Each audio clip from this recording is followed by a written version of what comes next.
অপুকে মজা করে সাকিব খান একই বলল, অপুর ওড়না কোথায়?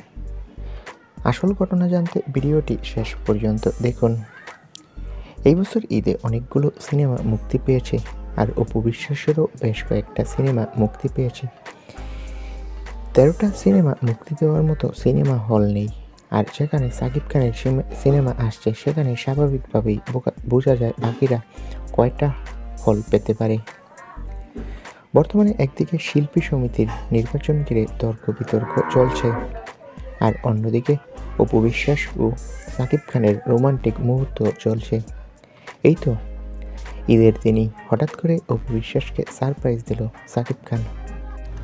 সাকিব খান অপু বিশ্বাসকে ফ্যান্টাস্টিক কিংডমে হঠাৎ করেই ঘুরতে নিয়ে যায়, আর সেখানে গিয়ে অনেক আনন্দ করে অপু বিশ্বাস।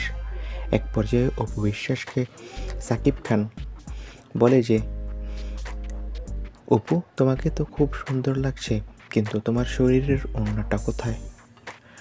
অপু সেই সময় অনেক লজ্জা পায়। আসলে অপু বিশ্বাস ওড়না ছাড়াই এখান থেকে ওখানে দৌড়াদৌড়ি করছিল, আর সেই দৃশ্যটা সাকিব খান অপলক দৃষ্টিতে তাকিয়েছিল। এখন বোঝাই যাচ্ছে তাদের সংসার আবারও জোড়া লাগছে। এখন শুধু সময়ের অপেক্ষা।